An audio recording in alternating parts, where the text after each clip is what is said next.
will be returned inside his body, inside his grave. Now it will be the grave's turn. And what will the grave say? The grave will say, كُنْتَ لَأَبْغَزْ مَنْ يَمْشِي عَلَى ظَهْرِ إِلَيَّ. Out of all the people that walked on me, you, Abdullah, was the one I hated most of all.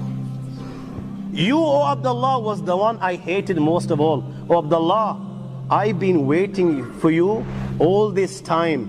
I've been waiting for you to come to me. Now that you have come to me today I will make you pay the price. Today you will know how I will deal with you. At that time, my young friends, the grave will embrace him with such force that the ribs of one side, they will penetrate into the other side. And Rasulullah ﷺ practically demonstrated this. He took the fingers of his right hand and he placed them in the fingers of his left hand like this. This is what will happen. This is what will happen. And now, the angels Munkar and Nakir will come. Jibreel Amin on one occasion asked Rasulullah, Ya Rasulullah, I want you to describe these angels for me. So Nabi Kareem ﷺ was told, O Muhammad, without telling you the size of these angels, أبصارهما كالبرق الخاطف وأصواتهما كالرعد القاصف وأنيابهما كالصياص وأنفاسهما كاللهب يطعان في أشعارهما بين منكبي كل واحد منهما مسيرة كذا وكذا. أبصارهما كالبرق الخاطف, that their eyes glitter like lightning. Seen a flash of lightning? This is how their eyes glitter. وأصواتهما كالرعد القاصف, you know their voices rumble like thunder. وأنيابهما كالصياص, their teeth are like the horns of a bull. Their hair reach their feet. The distance between their shoulders is miles apart.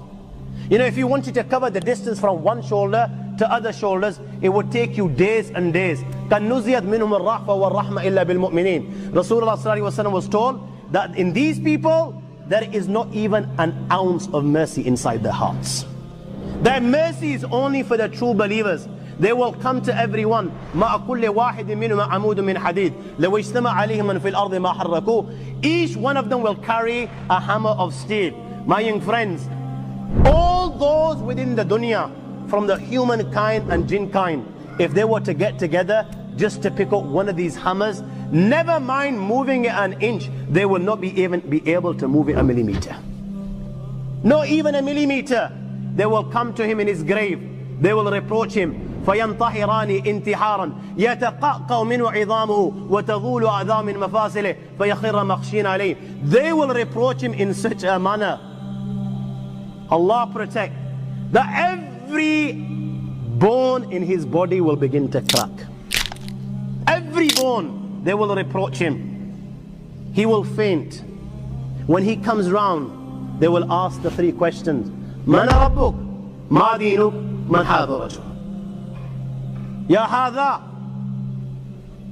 اعرف مكانك. Recognize where you are. Look around you. The dunya has come to an end. You are now inside the grave. Tell us, Man Rabbuk, who is your Lord? Now you and I were sitting here and we're thinking, yeah, yar, I read the kalima la ilaha illallah Muhammad Rasulullah. Who doesn't know the answer to these? Who doesn't know the answer to these? My Lord is Allah, my deen is Islam, and this man is Muhammad. Who doesn't? These are simple. My young friends, you know, in there, if you haven't lived a life according to the teachings of Allah and His Rasul Sallallahu Alaihi Wasallam, you know what? Just as those that wine and dine whilst they're alive are wining and dining on deathbed, and rather reading the kalima la ilaha illallah, they're uttering nonsense like give me intoxicants to drink. If you've spent a life like this, when these angels ask you these simple questions, and indeed they are simple questions, my friends, you will not have the answer. You're not going to have an answer. And at that time, my friends, they will strike him with that mace with such force, my young friends, that the sparks will spread throughout the grave. Sparks will spread, and it will be said to him, look above, and a door will be opened to paradise. He will look above, the door will be open to paradise. He will be able to see paradise. He will be able to see the blessings of paradise. And it will be said, O enemy of Allah, how do you worship Allah? Then this was your abode. But you didn't. Rasulullah ﷺ at that time swore by his life. He swore by his life, you know, at that time. He will feel such regret the likes of which he's never felt before. That's when reality will come before his eyes. He's seeing Jahannam, and he knows now that he's been deprived. He knows what's going to happen thereafter. At that time, Rasulullah swore by his life that that individual will feel such regret, the likes of which he's never felt before. A door will be open towards hell, and it will be said, "O Adu Allah, O enemy of Allah, this is your abode because you disobeyed Allah." And the hot fire of Jahannam will keep on entering his grave, and he will roast right till the day of judgment.